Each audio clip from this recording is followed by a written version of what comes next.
Salut à toi. J'espère que tu vas bien et que tu es prête pour une nouvelle semaine de préparation. Aujourd'hui, je reviens avec une nouvelle vidéo sur les techniques de l'art oratoire et comment les mobiliser pour être un candidat convaincant face au jury. Avant d'entrer dans le vif du sujet, n'oublie pas de t'abonner à ma chaîne Objectif Fonctionnaire. Sur cette chaîne, je partage des vidéos pour t'épauler dans ta préparation des concours de la fonction publique. En 2018, j'ai eu la chance de suivre le grand cours de l'école de l'art oratoire à Paris.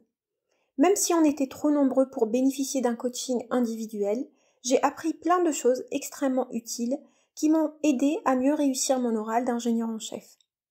Le cours a duré plusieurs mois avec pas mal d'exercices pratiques. Il m'est donc impossible de te partager tous mes apprentissages, mais voici une synthèse en 5 points pour te donner envie d'explorer les méandres de l'art oratoire.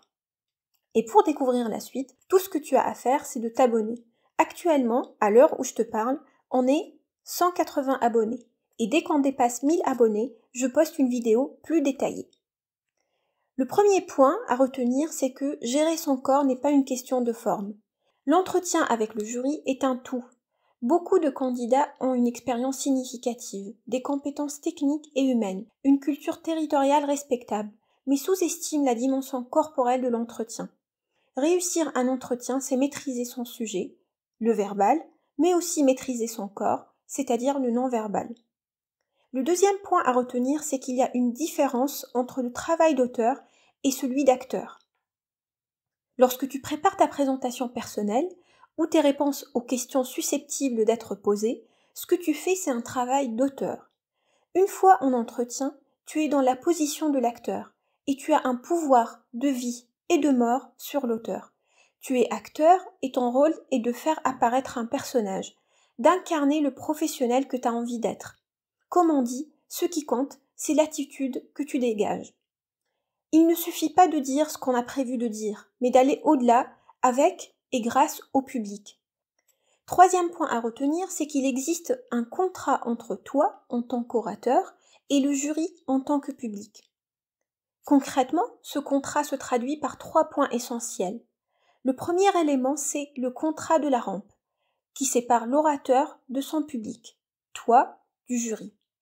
D'un côté de la rampe, il y a donc le candidat, l'orateur, qui revêt toutes les obligations et toutes les charges. De l'autre, il y a le jury, le public, avec tous les droits et aucune charge. Un candidat d'élite peut se sentir seul, mais peut aussi considérer le jury comme un tableau de bord pour piloter le texte, le rythme. Deuxième élément du contrat, c'est le respect du masque.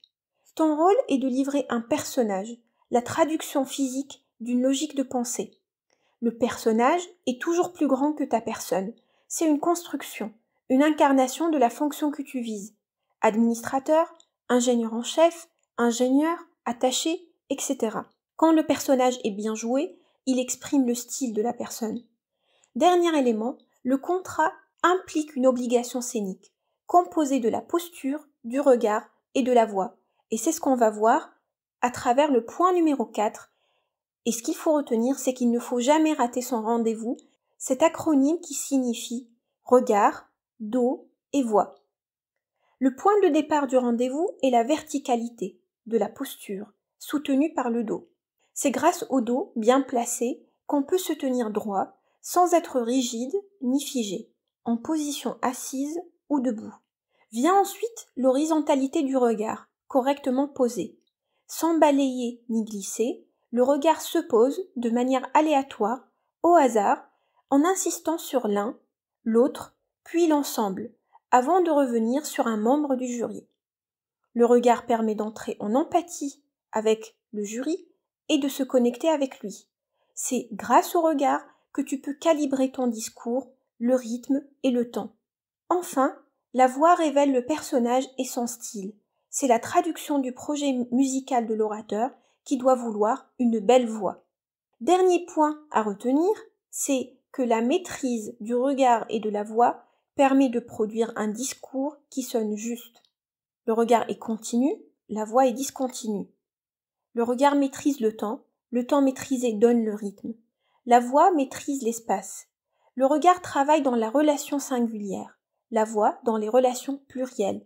Un candidat qui maîtrise ces deux éléments produit un discours qui sonne juste. Voilà, c'est tout pour aujourd'hui. J'espère que cette vidéo t'a plu et qu'elle t'a donné des pistes d'amélioration et de progression pour être un candidat d'élite. N'oublie pas de la liker en appuyant sur le pouce bleu et si tu as des remarques ou des questions, n'hésite pas à les poster en commentaire. À très bientôt!